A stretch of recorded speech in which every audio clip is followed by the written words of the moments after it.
भारतीय सेना का ऑपरेशन सिंदूर अभी जारी है क्योंकि मसूद अजहर अभी बाकी है। वो मसूद अजहर जो न सिर्फ हिंदुस्तान का मोस्ट वांटेड है बल्कि देश का दुश्मन नंबर 1 है।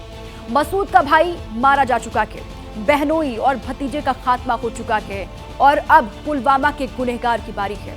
ऑपरेशन सिंदूर के बाद पाकिस्तान की कायराना हरकत का जवाब देते हुए भारतीय सेना ने लाहौर से लेकर रावलपिंडी तक धुआं कर दिया। इसके बाद लाहौर में पाकिस्तान के एयर डिफेंस सिस्टम को ही ध्वस्त कर दिया गया। हिंदुस्तान ने पाकिस्तान के हर वार का मुंहतोड़ जवाब दिया और अब बारी मसूद अजहर की गर्दन तक पहुंचने की है। छोटे कद का बड़ा शैतान मसूद अजहर,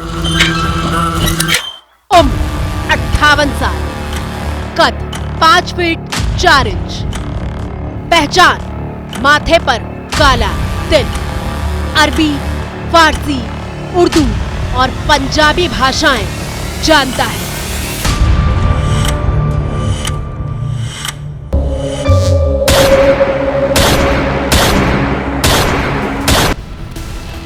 जब मसूद अजहर का जिक्र आएगा, हिंदुस्तान 26 साल पहले की इन तस्वीरों को भूल नहीं पाएगा। 24 दिसंबर 1999, जब काठमांडू से दिल्ली के लिए IC-814 विमान ने उड़ान जरूर भरी थी, लेकिन उसे रास्ते में ही आतंकवादियों ने हाईजैक कर लिया था।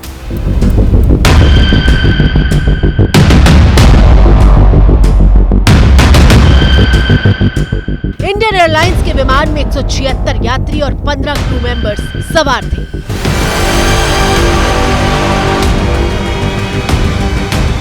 प्लेन हाईजैक के बदले भारत सरकार के सामने 3 आतंकवादियों मसूद अजहर, उमर शेख और अहमद जरगर को रिहा करने की शर्त रखी गई थी। The hijackers want release of some people in Indian jails. They have so far identified only one name, मौलाना मसूद अजहर। आतंकवादी संगठन जैश ए मोहम्मद का मुखिया मसूद अजहर, जिसकी रिहाई के लिए कांधार हाईजैक को अंजाम दिया गया था। पायलट के सिवा कोई कम्युनिकेशन नहीं, एक ही कम्युनिकेशन है जो पायलट के थ्रू हो रहा है। गवर्नमेंट ने टेररिस्टों को छोड़ना नहीं चाहिए। अगर छोड़ दिया तो क्या होगा? आप सोचिए, अगर छोड़ दिया तो लाखों लोगों के मन में क्या आएगी और एक गलत प्रेसिडेंस हो जाएगा। इसके बाद भविष्य के अंदर में भी टेररिस्ट बार बार अनेक हैजैकिंग कर सकते हैं। 170 से ज्यादा जानों की सलामती के लिए आतंकी मसूद अजहर को रिहा करना पड़ा था। मसूद अजहर, उसने बॉम्बिंग किया था एक हवाई जहाज को, उसको हमने रिहा कर दिया था जब कंधार में वो प्लेन गया था अफगानिस्तान में। तो these are the most wanted. अब अगर जो ऑपरेशन सिंदूर में हम इन दोनों को या तो खत्म करते हैं या पाकिस्तान या इंटरनेशनल समझे कि इनको मोस्ट वांटेड टेररिस्ट बना दें, तो भारत का फायदा होगा।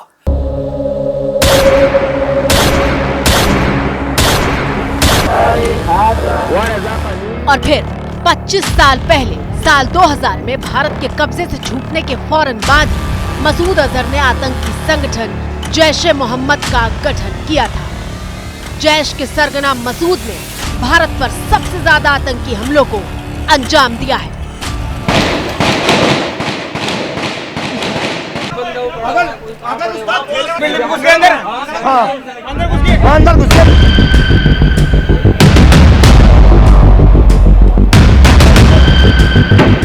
साल 2001 जब देश की संसद के परिसर में घुसकर आतंकवादियों ने हमला कर दिया था।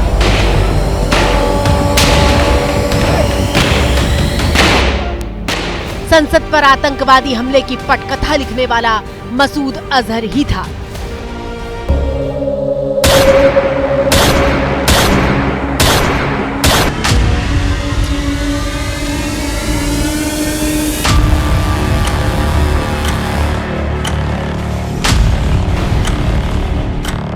संसद पर ही नहीं, 6 साल पहले कार बम धमाके के जरिए मसूद अजहर के संगठन जैश ए मोहम्मद ने श्रीनगर के पास पुलवामा हमले को अंजाम दिया था।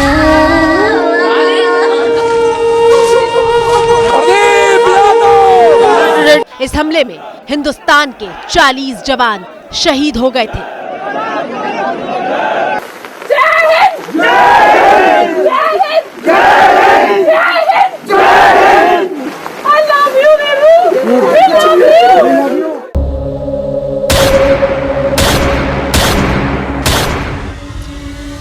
मसूद अजहर ने इस हमले को 22 साल के एक युवा आतंकी के जरिए अंजाम दिलवाया था, जो हमले से 1 साल पहले कश्मीर में अपना गांव छोड़कर उसके आतंकी कैंप में भर्ती होने के लिए पाकिस्तान जा चुका था।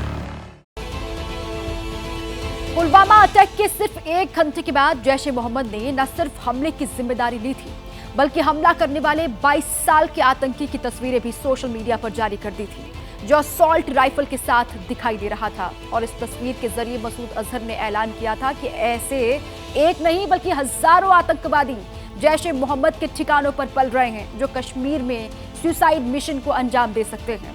और इसीलिए पहलगाम हमले का बदला लेने के लिए हिंदुस्तान की सेना की ओर से जैश ए मोहम्मद के उसी ठिकाने को निशाना बनाया गया जहां से आतंक की फैक्ट्री चल रही थी। तारीख 7 मई, दिन मंगलवार, वक्त रात 1:05।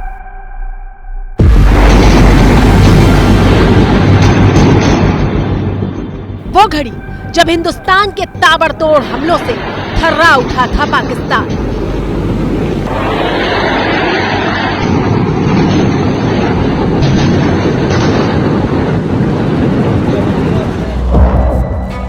इन हमलों में भारतीय सेना ने बहावलपुर के मरकज सुभान अल्लाह कैंप को ध्वस्त कर दिया था, क्योंकि ये जैश ए मोहम्मद के मुखिया मौलाना मसूद अजहर का अड्डा था।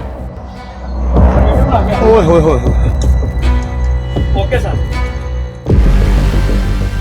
ये 2 तस्वीरें इस बात की गवाह हैं कि कैसे हिंदुस्तान ने निशाना लगाकर आतंक के अड्डों को ही तबाह कर दिया, लश्कर ए तैयबा से लेकर जैश के ठिकानों को नस्तानाबूद कर दिया। और देखिए, भारतीय सेना ने मसूद के बिल पर ऐसा वार किया कि न तो सिर छिपाने के लिए छत बची और न ही जमीन पर कदम रखने के लिए फर्श। पाकिस्तानी और इंडिया ने जंग शुरू कर दी है। अभी मेरे बहावलपुर सिटी के अंदर 4 मिसाइल दागे गए हैं, 4 मिसाइलों के साथ हमला किया गया है मौलाना मसूद अजहर साहब के। पाकिस्तान और पीओके में जिस तरह से हमारी आर्म्ड फोर्सेस ने टेरर कैंप्स को नेस्त नाबूद किया है, वो हम सब के लिए एक गौरव का विषय है। 9 आतंकवादी ठिकानों को ध्वस्त किया है पाकिस्तान के अंदर। मसूद अजहर रोता हुआ पाया गया। ये हम सब के लिए गौरव और गर्व की बात है। भारतीय सेना ने उनको सबक सिखाने का काम किया है। मसूद अजहर का बहावलपुर वाला ठिकाना इंटरनेशनल बॉर्डर से करीब 100 किलोमीटर दूर था। जैश ए मोहम्मद के इस हेडक्वार्टर में आतंकियों की भर्ती से लेकर उन्हें ट्रेनिंग देने तक का काम किया जा रहा था। पाकिस्तान की army is dependent on the terrorist, एक ही है। तो मसूद अजहर, इंग्लिश में कहूँगा, इज अ वैल्यूएबल एसेट, उनके फायदे का आदमी है। तो कोशिश करके उसको वो छुपा के रखेंगे। ये तस्वीरें गवाही दे रही हैं कि कैसे मसूद के आतंकी अड्डे को मिट्टी का ढेर बना दिया गया है।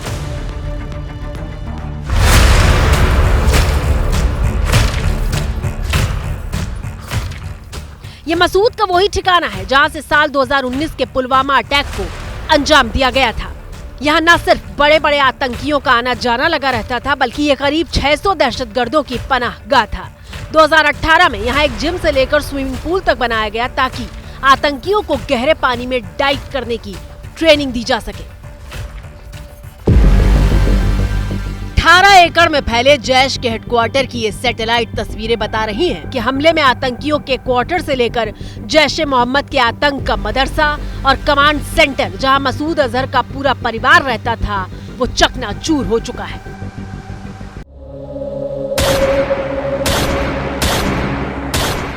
मरकज सुभान अल्लाह भावलपुर, ये इंटरनेशनल बाउंड्री से 100 किलोमीटर दूर है। जैश ए मोहम्मद का मुख्यालय था।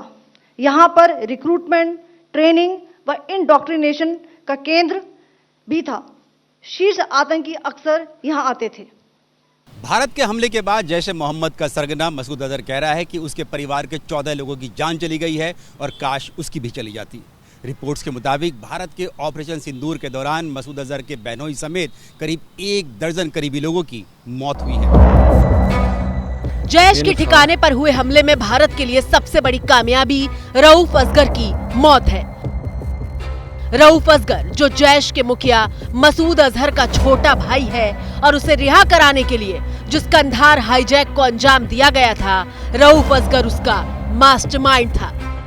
The attack on Bahawalpur, on that facility of the Jaish-e-Mohammed in Bahawalpur is, I would imagine, a fitting part of this unfortunate incident. सिर्फ 24 साल की उम्र में कंधार हाईजैक की प्लानिंग करने वाले रऊफ असगर के गुनाहों का हिसाब हो गया, लेकिन मसूद अभी बाकी है।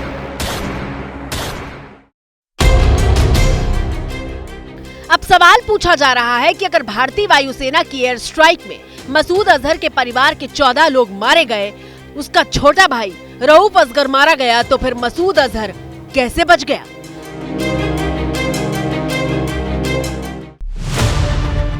साल 2011 तक इस कैंपस में सिर्फ एक मस्जिद थी, लेकिन आतंकियों की ट्रेनिंग के लिए जमीन पर इमारतें और ढांचा बढ़ता चला गया। 2019 के पुलवामा हमले की जिम्मेदारी जैश-ए-मोहम्मद ने ली थी। भारत की मांग पर संयुक्त राष्ट्र ने मसूद को ग्लोबल टेररिस्ट की लिस्ट में डाला था। अंतर्राष्ट्रीय दबाव बढ़ने पर पाकिस्तान ने कहा था कि जैश के बहावलपुर हेडक्वार्टर को सरकार ने अपने कब्जे में ले लिया है। पिछले साल 30 नवंबर को मौलाना मसूद अजहर बहावलपुर के इसी मरकज सुभान अल्लाह कैंप में पहुंचा था और भारत के खिलाफ नफरती भाषण दिया था। मसूद अजहर ने भारत से बदला लेने की बात भी कही थी।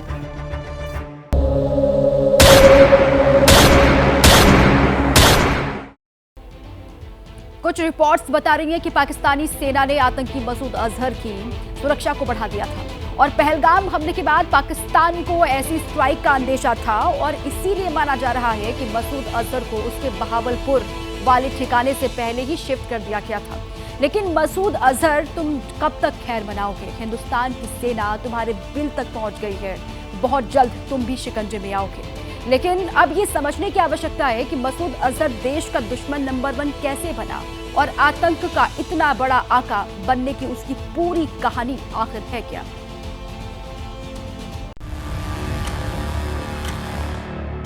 आपकी स्क्रीन पर मौजूद मसूद अजहर की ये तस्वीर करीब 30 साल पहले की है, जब वो जम्मू की जेल में बंद था।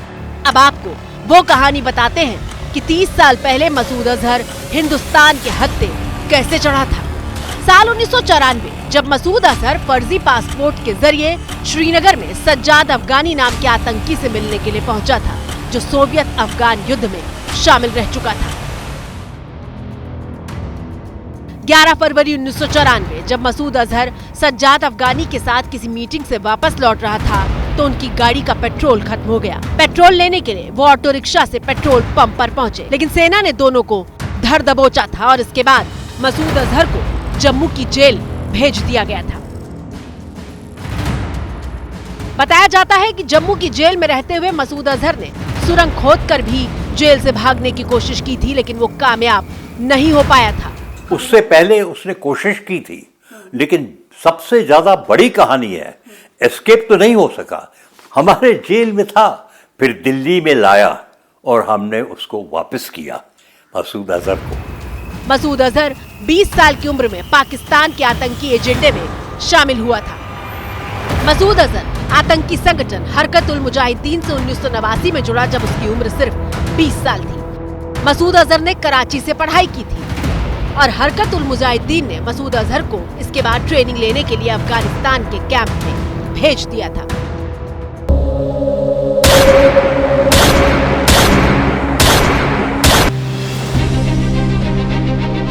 पाकिस्तान में पलने वाले तमाम आतंकवादियों को ऐसे ही कैंपों में भेजकर प्रशिक्षण दिया जाता है। 36 साल पहले जब मसूद अजहर 20 साल का था, तो वो भी ऐसे ही कैंप में पहुंचा, जहां 40 दिन का पूरा कोर्स कराया जाता था।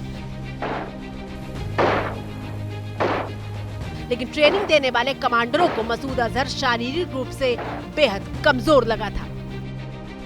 कमांडरों ने मसूद अजहर को आतंकी ट्रेनिंग देने से मना कर दिया और ऐसे में वो अफगानिस्तान में जिहादियों की बूट कैंप का हिस्सा नहीं बन पाया। मसूद अजहर महज एक हफ्ते ही अफगानिस्तान में आतंकी कैंप में रहा और उसे वापस लौटना पड़ा। इसके बाद आतंकी संगठन हरकत उल मुजाहिदीन ने हर महीने निकलने वाली मैगजीन का जिम्मा मसूद अजहर को सौंपा, जिसमें सिर्फ नफरत फैलाई जाती थी। जहर उगलने में मसूद अजहर माहिर था। मैगजीन के जरिए हरकत उल मुजाहिदीन को आतंकी फंड जुटाने में भी मदद मिली और मसूद अजहर के जिहादी भाषण पसंद किए जाने लगे और इसके बाद ही मसूद अजहर आतंकियों की, आतंक के आकाओं की आंखों का तारा बन गया। 1999 में कंधार हाईजैक कांड के बाद हिंदुस्तान को मसूद अजहर को रिहा करना पड़ा था और ये अब तक देश की सबसे बड़ी टीस है जो उसको मिटाए बिना मिटेगी नहीं। मसूद अजहर जैश ए मोहम्मद का चीफ है और वो भारत का दुश्मन नंबर 1 इसलिए है क्योंकि वो बॉम्बे अटैक में इन्वॉल्व था, पार्लियामेंट अटैक में इन्वॉल्व था, पुलवामा में इन्वॉल्व था, पठानकोट में इन्वॉल्व था, अफगानिस्तान में इन्वॉल्व था और जाने कितनी ही हत्याएं, कितना ही वो खून खराबा भारत में कर चुका है। सही बात है कि इसका खत्म होना बहुत जरूरी है भारत की सुरक्षा के लिए। मसूद अजहर भारत का दुश्मन नंबर 1 है क्योंकि भारत की कैद से छूटने के बाद 2008 में उसने जब जैश ए मोहम्मद का गठन किया, उसके बाद वो देश में 6 बड़े हमलों को अंजाम दे चुका है, जिसमें संसद अटैक से लेकर पुलवामा और पठानकोट एयरबेस पर हुआ हमला तक शामिल है।